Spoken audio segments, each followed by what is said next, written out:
Hi, this is Korchnoi, and here is game 4 of the series Great Chess Miniatures. This time two big names in the chess world. With white Viktor Korchnoi and with black Anatoly Karpov.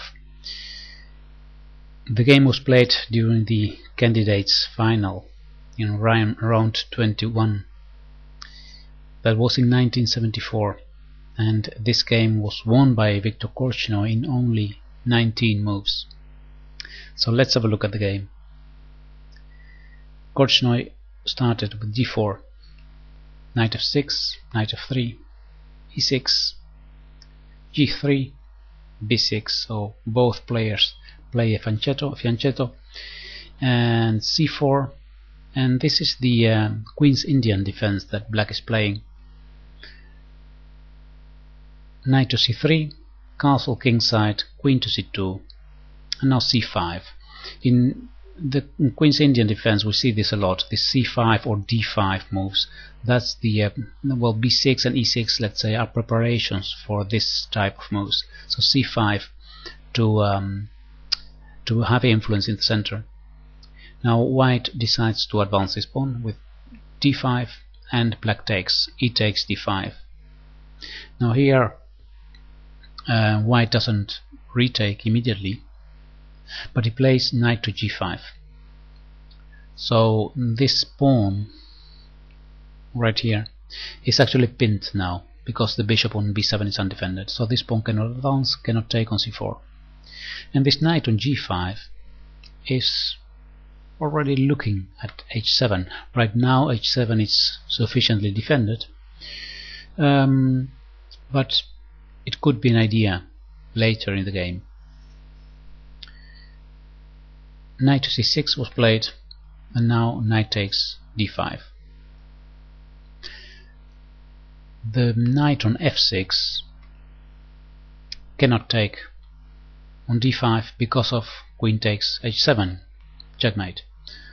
So what black does here, he plays g6. So stopping this threat of queen takes h7, and the counterpart of this move is that the dark squares around the black king are weakened because of this g6 advance. Now it's not that terrible at the moment, but later in the game this becomes fatal. White plays here queen to d2, so already playing with this idea that the dark squares are vulnerable. So Korchnoi plays his queen on d2. Now knight takes d5, bishop takes d5.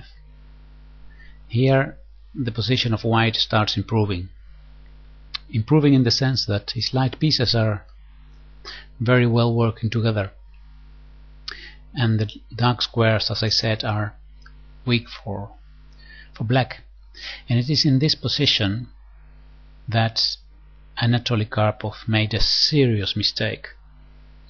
It would have been very logical to try to get this bishop from e7 to f6 and to g7, so then the bishop is defending these two dark squares. So bishop to f6 would have been a good move here. What Anatoly Karpov did is he thought about later wanting to play with his knight on c6, and right now the knight is pinned because the bishop on b7 is undefended. So very logically he moved his rook to b8, defending the bishop on b7. But believe it or not, this position is now completely won for white. Perhaps you would like to think for yourself, what would you play here with white?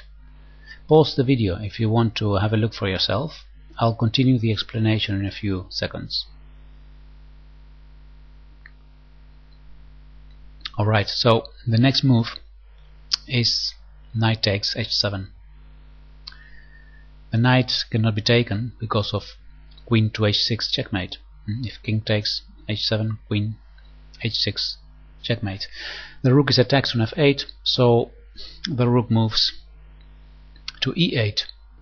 And now white continues with queen to h6. There is a direct threat of queen takes g6 because the pawn on f7 is pinned, so I cannot retake. Now, to prevent this threat, there is only one move, more or less, and that is knight to e5. That's what Karpov did, trying to defend a very difficult position. Now Korchnoi continued with knight to g5. The threat now is queen to h7 check, king to f8, and then queen to h8 checkmate.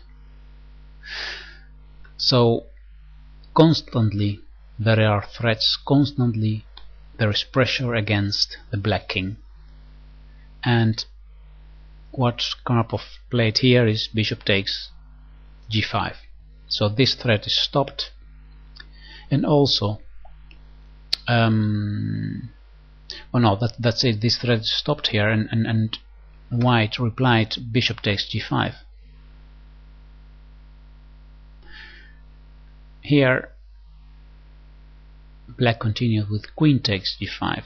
Well, it is actually the only move, although it is of course a losing move because it loses the queen, but there was no other way, because if the queen moves now, for example queen to c7 or something like that, then bishop to f6 is deadly, because queen to g7 checkmate is going to be played, and there is no other good option here in the game. So queen takes g5 was played.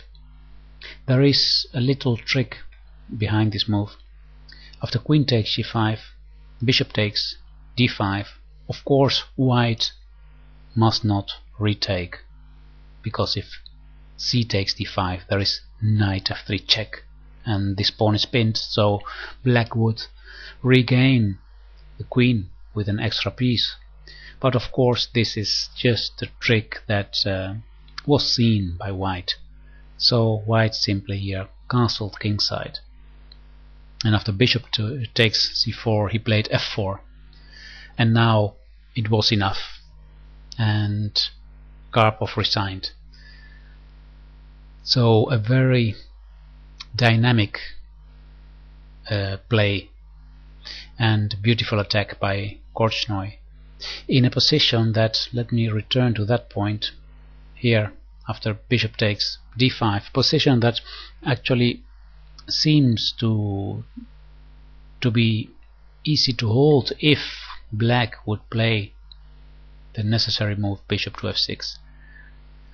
Still, of course, white can attack. Still we can try things like h4, for example, with the idea of playing h5. So if bishop g7, still h5 is strong. It's not easy for black, but it's playable. Queen to e7, for example, and if you take here, you could try to retake. Well, it's not easy for black. He's still under attack. The h file is being opened, and knight to e4 could be a good idea. Well, it's at least it would have been better than this terrible move rook b8, allowing knight takes h7 and queen h6, and white enters. Well, I hope you found this one interesting and entertaining, because that's what I like about these short games. They show us how important it is to really make good calculations already in the opening. Be careful, know about some theory, and think about, as an attacker, think about the possibilities of gaining advantage early in the game. Well, thanks for watching, and I'll see you next time when I upload the 5th game. So, okay, goodbye for now. Thank you.